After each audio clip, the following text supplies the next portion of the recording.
नमस्कार साथियों, मेरा नाम है आर.के. सिंह। संस्कृति आईएएस के यूट्यूब चैनल पर आप सभी का स्वागत है। आज के एपिसोड में एक बड़े ही महत्वपूर्ण मुद्दे की चर्चा करने वाले हैं और ये मुद्दा जुड़ता है जमीन के अधिग्रहण से, क्योंकि अपने देश में कई सारे बड़े बड़े जो प्रोजेक्ट हैं वो जमीन अधिग्रहण में लेट लतीफ़ी होने के कारण वो पेंडिंग में लटके रहते हैं। और इसी मामले में एक बड़ी ही महत्वपूर्ण न्यूज़ खुलकर सामने आ रही है, जिसमें ये कहा जा रहा है कि जमीन के बदले अब मुआवजा नहीं मिलेगा, अब जमीन ही मिलेगी।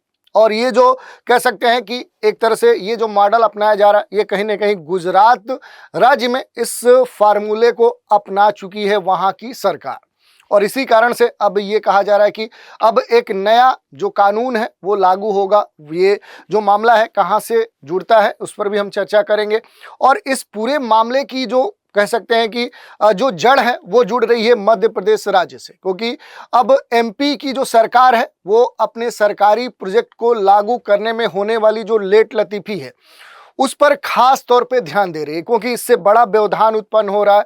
और इसी कारण से वहाँ की जो सरकार है, मध्य प्रदेश की जो राज्य सरकार है, वो लैंड पूलिंग जो स्कीम है उसके तहत जमीन मालिकों को अब 50% जो विकसित जमीन है वो प्रदान करेगी। और उसके तहत देखें तो जो भूमि अधिग्रहण है वो जो प्रक्रिया है वो काफ़ी तेज़ी से बढ़ाते हुए जो भी अब तक लटके हुए पेंडिंग जो प्रोजेक्ट हैं उनको पूरा करने का प्रयास करेगी। तो इसी मुद्दे की चर्चा करने वाले हैं। पूरा मुद्दा हम देखेंगे कि आखिर पूरा मामला है क्या, नए कानून में कौन से बदलाव सरकार करने जा रही है, लैंड पूलिंग जो कंसेप्ट है आखिर ये होता क्या है, और भूमि अधिग्रहण से ये कितना अलग है, इसके क्या फ़ायदे होते हैं, और भूमि अधिग्रहण से संबंधित जो प्रमुख कानून है इसका संविधान में क्या उल्लेख है, इन सभी बिंदुओं पर बात करेंगे। इसके साथ ही जो अन्य अहम पहलू होंगे उन पर भी हम बात करेंगे। चलिए देखते हैं, जमीन के बदले मुआवजा नहीं, अब जमीन ही मिलेगी, क्योंकि अपने देश में जो भूमि अधिग्रहण है ये बड़ा ही एक महत्वपूर्ण मुद्दा होता है, क्योंकि जमीन के अधिग्रहण में ही जो प्रोजेक्ट हैं ये कई वर्ष तक लटके रहते हैं, वो पूरा ही नहीं हो पाते हैं। जबकि दूसरे तरफ देखें तो वहीं जो जमीन के मालिक होते हैं, जो लैंड ओनर होते हैं, उनको भी हमेशा शिकायत रहती है और इस कारण से बड़े बड़े विद्रोह आंदोलन भी हो जाते हैं कि जो जमीन मालिक है उनका ये कहना होता है कि सरकार ने उनकी ज़मीन का सही मुआवजा उन्हें नहीं दिया, क्योंकि उनका ये कहना होता है कि उनकी जो ज़मीन थी वो काफ़ी कीमती थी, काफ़ी फर्टाइल थी, उपजाऊ थी। और इसीलिए अब सरकार जो है वो ज़मीन अधिग्रहण के बजाय क्या कर रही है कि अब सरकार लैंड पूलिंग करेगी। तो देखेंगे कि आखिर लैंड पूलिंग होता क्या है, ये कितना भूमि अधिग्रहण से अलग होता है। और इस पूरे मामले में देखें तो इसी के लिए अब जो मध्य प्रदेश की सरकार है ये विधानसभा में जमीनों के अधिग्रहण या जो वहाँ पर अधिग्रहण करने वाले जो कानून है उसमें बदलाव के लिए विधेयक पेश किया है। और विधेयक पारित तो होने पर सरकार जमीन के बदले उसके मालिक को 50% जो जमीन है वो विकसित करके देगी, और जो भी विकसित प्रोजेक्ट होंगे उनके आसपास ही देगी। तो ये महत्वपूर्ण घोषणा मध्य प्रदेश की सरकार के द्वारा की गई है। तो इसी मामले की आज हम चर्चा करने वाले हैं और इससे जुड़े हुए जो महत्वपूर्ण बिंदु हैं उन पर बात करेंगे। मुआवजा नहीं मिलेगा बल्कि 50% जमीन का अधिकार रहेगा, ये प्रदान किया जाएगा। विकास जो प्राधिकरण है ये सभी सरकारी विभागों को अपनी ज़रूरत की जमीन लैंड पूलिंग स्कीम के अंतर्गत मिलेगी। जिस प्रोजेक्ट के लिए जमीन ली जाएगी उसके पूरे होने पर जितनी जमीन धारक की ली गई होगी उसकी 50% विकसित जमीन उसे लौटा दी जाएगी। किसी भी जमीन मालिक को जमीन का नगद जो मुआवजा है वो नहीं प्रदान किया जाएगा, यही बात की जा रही है। यही जो घोषणा है इस समय राज्य सरकार जो मध्य प्रदेश की है उसके द्वारा की गई है, तब से ये मामला चर्चा में है। मध्य प्रदेश में सरकारी जो भी प्रोजेक्ट्स हैं, भूमि अधिग्रहण की जो प्रक्रिया है वो धीमी गति से चल रही है। कई सारे जो प्रोजेक्ट्स हैं वो पेंडिंग है, लटके हुए हैं, उनको कहीं ना कहीं एक्टिव करने के लिए और ये जो प्रोजेक्ट्स हैं, ये जो लेट लतीफ़ी है, इस पर कंट्रोल करने के लिए अब राज्य सरकार ने एक महत्वपूर्ण कदम उठाया है।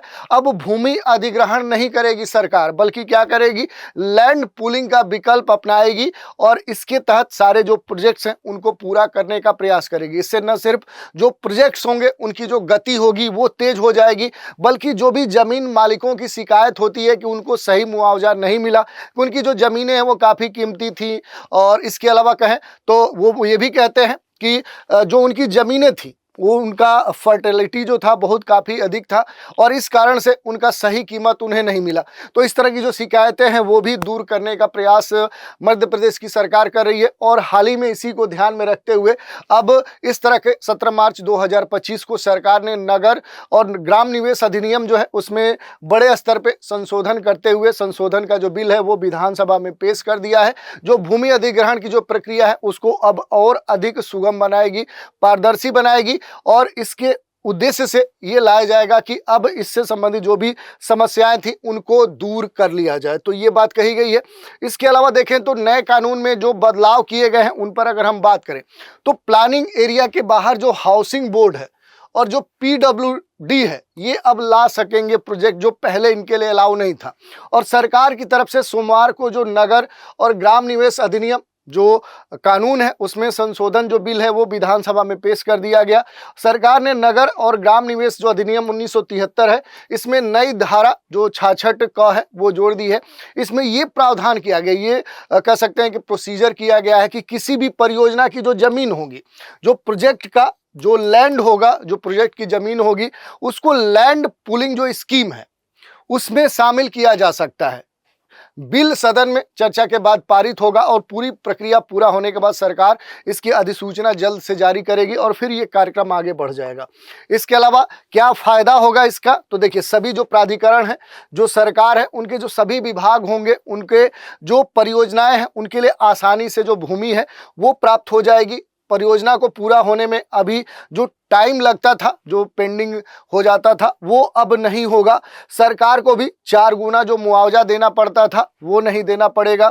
भूमि अधिग्रहण को लेकर अभी जो मुकदमेबाजी और लेट लतीफ़ी देखने को मिलती थी उस पर सरकार कंट्रोल करेगी, उससे मुक्ति मिलेगी। जमीन के जो मालिक हैं उनको भी प्रोजेक्ट के पास डेवलप की हुई भूमि मिल जाएगी, तो उनके लिए एक रोजगार या एक विकास का भी, और जो एक ओनरशिप होता था कि उन्हें उनकी जमीन से वंचित कर दिया गया, ये जो एक तरह से हमेशा शिकायत रहती थी उससे भी मुक्ति मिलेगी। इसके अलावा इसका उद्देश्य और संशोधन की जो प्रक्रिया, इस पर पहले हमने बात किया कि ये जो संशोधन है इसका जो मुख्य उद्देश्य है वो बड़े शहरों के जो प्लानिंग एरिया है उनके बाहर भी क्या किया जाए, विकास प्राधिकरण और जो MPRDC है, हाउसिंग बोर्ड है, ऐसे सरकारी संस्थान बड़े जो प्रोजेक्ट्स हैं वो ला सकें। संशोधित जो धारा है वो 66 है।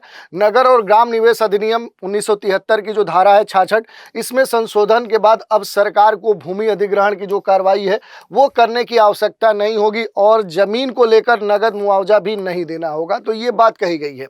विशेष क्षेत्र जो विकास प्राधिकरण है, जो साडा है, इसमें ये कहा गया कि जो नया बिल है, इस नए बिल के तहत अब बात कही जा रही है कि सरकार ने साडा जैसी जो संस्था है उसे पूरी तरह से देखे तो उसके अधिकार को समाप्त कर दिया है, एक तरह से खत्म कर दिया है, जिससे अन्य जो भी सरकारी एजेंसियां होंगी उनको विकास परियोजनाओं में शामिल होने का एक अवसर प्राप्त होगा।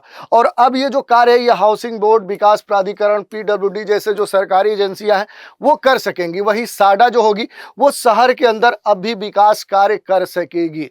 जैसे बात कही जा रही है कि अभी भी जो पंचमढ़ी समेत जो मध्य प्रदेश के कई सारे हिस्से हैं वहां के लिए जो विकास है वो कौन करेगी, तो वो साडा कर रही है। तो इस तरह से ये भी कहा जा रहा है कि यहाँ दूसरी जो एजेंसियां हैं वो काम नहीं कर सकती हैं, तो अभी भी साडा के अभी कुछ अधिकार जो हैं वो यहाँ पर दिए गए हैं। इसमें सबसे महत्वपूर्ण बात है कि जो गुजरात मॉडल की बात कही जा रही है कि अब गुजरात मॉडल पर ही जो मध्य प्रदेश की सरकार है वो इसे फॉलो कर रही है। तो क्या है गुजरात मॉडल, तो सरकार ने गुजरात में इस फार्मूले को अपनाया कि जहां भी जमीन के बदले डेवलप की हुई जमीन मिलती है, कि जहां भी कोई प्रोजेक्ट हो, अगर किसी की जमीन वहां ली जाती है तो उसके जमीन के बदले उसका अधिग्रहण नहीं किया जाता, यानी जमीन के बदले उसका मुआवजा नहीं दिया जाता है, बल्कि जमीन के बदले डेवलप्ड जमीन उसे दी जाती है। और इस व्यवस्था में जो जमीन मालिक हैं उनको पहले की अपेक्षा अधिक लाभ मिलता है। कई सारे फायदे होते हैं, जैसे उसका जो जमीन का अधिकार होता है वो उसे छीना नहीं जाता है, उसे पहले की अपेक्षा जो उसकी जमीन होती है उसकी वैल्यू और अधिक हो जाती है। इससे प्रोजेक्ट्स लटकते नहीं हैं। भूमि अधिग्रहण से संबंधित जो अक्सर विवाद देखने को मिलते थे वो भी नहीं देखने को मिलते हैं।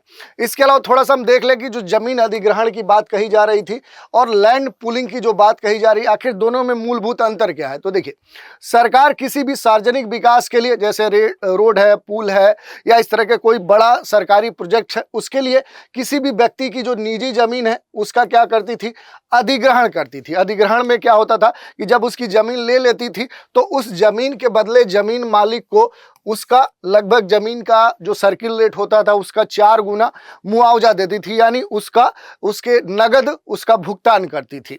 लेकिन अब लैंड पूलिंग में सरकार जो है ये भूमि का अधिग्रहण नहीं करेगी, बल्कि क्या करेगी, इसके बदले जो जमीन का मालिक है उसे प्रोजेक्ट के 50% हिस्से के विकसित होने के बाद जो जमीन है वो वापस कर दी जाएगी। यह जो भूमि होगी वो क्या होगी, जहां भी प्रोजेक्ट विकसित किया जा रहा होगा उसी के पास ये जमीन दी जाएगी, जिसकी कीमत पहले से काफी अधिक होगी। और मालिकों को अब इस पूरे जो लैंड पूलिंग की बात कही जा रही है इसमें कोई भी नकद मुआवजा जो है वो सरकार प्रदान नहीं करेगी। हाँ, इसमें भले जो जमीन मालिक है उनको विशेष फायदा है, क्योंकि संपत्ति की जो कीमत होगी वो पहले की अपेक्षा, उनकी जो जमीन की कीमत होगी वो पहले की अपेक्षा काफी बढ़ चुकी होगी। जैसे मान लीजिए कि जेवर एयरपोर्ट बन रहा है, उसके लिए जो सरकार है वो जमीन का अधिग्रहण कर रही है। वहां से जो भी किसान है, अगर किसी एक किसान की जमीन सरकार ली और उस जमीन का जो भी सर्किल रेट होगा उसका 4 टाइम्स मुआवजा सरकार ने दिया, तो अब क्या हुआ कि जो भी उसका ओनर था, जो जमीन का मालिक था, अब उस जमीन से तो वंचित हो गया। लेकिन अगर नए कानून के अनुसार देखें तो इस कानून में ये बात कही जा रही है कि जैसे जेवर एयरपोर्ट है ये 50% विकसित हो गया, तो इस एयरपोर्ट के पास ही जो एक विकसित जमीन होगी वो इस ओनर को दी जाएगी, ये बात कही जा रही है। तो इस कारण से देखें तो अब की जो स्थिति है, ये जो नया गुजरात मॉडल है ये पहले से काफ़ी बेहतर माना जाएगा। इससे कोई जो विवाद होता था भूमि अधिग्रहण से संबंधित वो भी नहीं होगा, जो प्रोजेक्ट्स हैं वो भी अब लेट लतीफ़ी का शिकार नहीं होंगे, या जो भी विद्रोह या इससे संबंधित जो आंदोलन होते थे अब वो नहीं देखने को मिलेंगे। अब इसमें देखें जो लैंड पूलिंग की बात कही जा रही है, आखिर इसका क्या बेनिफिट्स होगा, तो इसके बहुत सारे बेनिफिट्स हैं। जैसे भूमि मालिकों के लिए अब बेहतर मुआवजा प्राप्त होगा, क्योंकि पहले क्या होता था, जब भूमि अधिग्रहण होता था तो जमीन क्या जो भी सर्किल रेट है उससे अधिक उसको भुगतान कर देती थी सरकार, उसके बाद उस जमीन से उसका कोई लेना देना नहीं होता था। और अक्सर जो जमीन मालिक है वो हमेशा शिकायत करता था कि उसकी जो जमीन थी उस जो भी उसे मुआवजा मिला था उससे अधिक की थी, क्योंकि वो कीमती थी, वो फर्टाइल जमीन थी। तो इस तरह की जो शिकायतें हैं वो अब समाप्त हो जाएंगी। अब जो भी भूमि मालिक है उनको विकसित जमीन प्राप्त होगी, इससे उनकी संपत्ति की जो कीमत है पहले से बढ़कर मिलेगी। इससे उन्हें नगद जो मुआवजे है उसकी तुलना में बेहतर आर्थिक लाभ भी प्राप्त हो सकेगा। इसके अलावा देखिए जो भी प्रोजेक्ट्स होंगे उनकी जो गति पहले देखने को मिलती थी, जो भूमि अधिग्रहण के तहत होती थी, उसकी अपेक्षा अब गति में वृद्धि देखने को मिलेगी, क्योंकि अब जो भूमि मालिक हैं उनको देखें तो एक तरह से विकसित जो जमीन है वो मिल जाएगी और उसके बाद उन्हें कोई दिक्कत नहीं होगी। तो सरकारी जो परियोजनाएं हैं वो तेजी से लागू की जा सकती हैं। जो भी प्रोजेक्ट का समय होगा वो जल्दी से पूरा होगा। निर्माण की जो प्रक्रिया होगी उसमें कोई भी रुकावट नहीं देखने को मिलेगी। कम सरकारी जो फॉर्मेलिटीज़ हैं, औपचारिकताएं हैं, वो देखने को मिलेगी, क्योंकि लैंड पूलिंग सिस्टम में सरकारी जो औपचारिकताएं हैं वो समाप्त हो जाएंगी। जैसे आप देखेंगे कि जब भूमि अधिग्रहण होता है तो एक लंबी प्रक्रिया चलती है, पैमाइश होता है, जब सेट हो जाता है कि हाँ यहाँ पर भूमि अधिग्रहण होना है, इनका होना है, तो फिर उन्हें कहीं ना कहीं सूचित किया जाता है। फिर भूमि अधिग्रहण की प्रक्रिया शुरू होती है, धीरे धीरे रजिस्ट्री होती है, उसका भुगतान होता है, उससे संबंधित भी विवाद होते हैं। तो ये प्रक्रिया काफ़ी लंबी चलती है। इस प्रक्रिया में देखें तो लंबा समय लगता है। तो वो जो समय है और इसके अंतर्गत जो सरकारी फॉर्मेलिटी देखने को मिलती है वो कहीं ना कहीं समाप्त हो जाएंगी। इससे सरकारी कामों में क्या होगा तो उसकी गति बढ़ जाएगी और इससे जुड़े हुए बहुत सारी जो परियोजनाएं हैं उनमें लाभ भी प्राप्त होगा। तो इस तरह की बातें कही गई हैं, इससे जुड़ी हुई भी बहुत सारी बातें कही गई हैं और जो भी प्रोजेक्ट्स होंगे उनको पूरा करने के संदर्भ में भी जो समय है वो भी निर्धारित किया गया है। तो ये पूरा मामला था जिसके बारे में हमने समझा। अब इस पूरे मामले के संदर्भ में देखें तो भूमि अधिग्रहण से संबंधित जो अपने देश में महत्वपूर्ण जो कानून है, इसमें सबसे महत्वपूर्ण हो जाता है भारत में भूमि अधिग्रहण से संबंधित जो प्रमुख कानून है, उसमें भूमि अधिग्रहण, पुनर्वास और पुनर्संरचना अधिनियम जो 2013 है, ये सबसे महत्वपूर्ण है।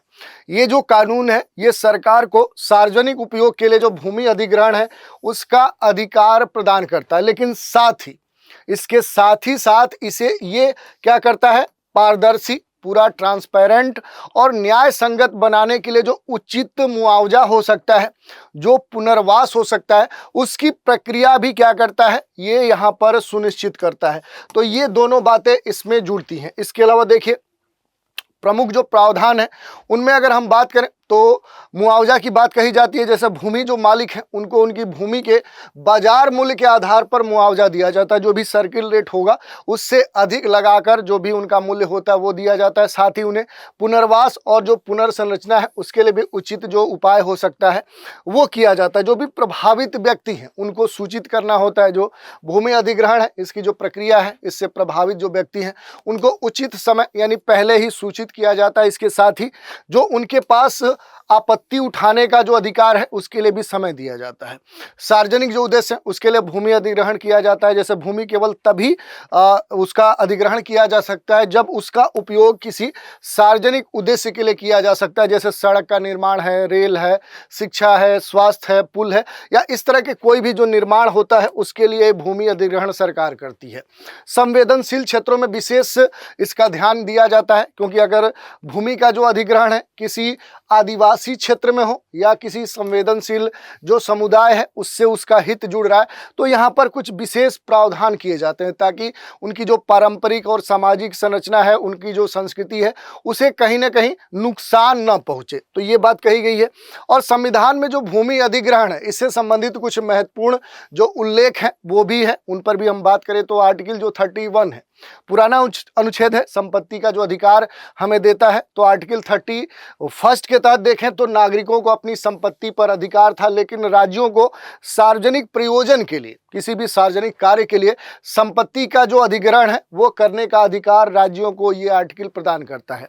और ये जो अनुच्छेद है, इस अनुच्छेद में ये भी कहा गया है कि अधिग्रहण के समय क्या किया जा सकता है कि संपत्ति, जो भी अधिग्रहण के समय संपत्ति के मालिक हैं उनको उचित जो भी मुआवजा है वो भी प्रदान किया जाएगा। इसके अलावा जो 44वां संविधान संशोधन 1978 है, इसके द्वारा जो आर्टिकल 31 है उसको समाप्त कर दिया गया और इसे आर्टिकल 300A के तहत स्थानांतरित कर दिया गया। थोड़ा सा 300 जो ए आर्टिकल है इसके बारे में देखें तो संपत्ति का जो अधिकार है, इसमें जो 44वां संविधान संशोधन है इसके बाद अगर हम बात करें तो इसे 300A के तहत संपत्ति का जो अधिकार है इसे एक संवैधानिक अधिकार का दर्जा प्रदान कर दिया गया। इसका मीनिंग क्या हो गया? तो इसका मीनिंग इतना है कि संवैधानिक अधिकार कहने का मतलब है कि सरकार जो भी वैध कानून है उसके बिना किसी भी व्यक्ति की जो संपत्ति है उससे वंचित नहीं कर सकती, और राज्य कानून के द्वारा स्थापित जो भी प्रक्रिया है उसके मुताबिक ही किसी नागरिक को उसकी संपत्ति से बेदखल किया जा सकता है। तो ये सारी बातें यहाँ पर हमने देख ली। तो ये पूरी चर्चा थी और इस चर्चा से जुड़े हुए जो भी महत्वपूर्ण बिंदु हैं उन पर हमने बात की। अब इसमें अगर हम बात करें तो एक महत्वपूर्ण प्रश्न की चर्चा कर लेते हैं। सरकारी परियोजना को अब अधिकतम कितने महीनों में पूरा करने के संदर्भ में मंजूरी मिल सकेगी? 24 महीने, 12 महीने, 17 महीने और 10 महीने। तो ये बात कही गई है। इसके बारे में भी आप देख सकते हैं महत्वपूर्ण जो यहाँ पर ये बात कही गई है कि समय के बारे में अगर हम देखें कि इस समय के बारे में क्या बातें कही गई है तो उस पर हम चर्चा कर लेते हैं। देखिए यहाँ पर समय के संदर्भ में ये बात कही गई कि 17 महीने में मंजूरी की समय सीमा तय की गई, यानी कि नई व्यवस्था के तहत सरकारी जो परियोजनाएं हैं उनको टाउन एंड कंट्री प्लानिंग विभाग से अधिकतम 17 महीने की जो मंजूरी है वो मिल सकेगी। और ये जो समय सीमा है इस प्रोजेक्ट की तेजी से मंजूरी देने के लिए तय की गई है, जिससे विकास कार्य समय पर कुशलता से पूरा हो सके, ये बात कही गई है। और इसके साथ ही अगर हम बात करें तो एक चीज और कही गई है कि 500 करोड़ से अधिक की जो परियोजनाएं हैं उनके लिए विशेष प्राधिकृत संस्थाएं नियत होंगी, यानी 500 करोड़ रुपए से अधिक की जो परियोजनाएं हैं उनके लिए सरकारी एजेंसियां विशेष क्षेत्र में काम करेंगी। इसके साथ ही इससे राज्य के जो प्रमुख शहर हैं जैसे भोपाल और इंदौर हैं, इनमें विकास कार्यों की गति तेजी से बढ़ेगी, ये बात तो यहाँ पर कही गई है। तो इस तरह से पूरे मामले की चर्चा हमने की और इससे जुड़े हुए जो भी अहम पहलू थे उन पर भी हमने चर्चा की कि नए कानून में आखिर क्या बदलाव किए गए हैं, लैंड पूलिंग जो कंसेप्ट है ये पहले से जो भूमि अधिग्रहण है उससे कितना अलग है, इसके क्या फायदे हो सकते हैं, भूमि अधिग्रहण से संबंधित जो प्रमुख कानून है उनका जो उल्लेख है वो क्या है, संविधान में उनका प्रावधान क्या उल्लेखित करता है। तो ये सारे बिंदु थे जिन पर हमने बात की। तो आज के एपिसोड में इतना ही। आप सभी हमारे साथ बने रहें, इसके लिए धन्यवाद।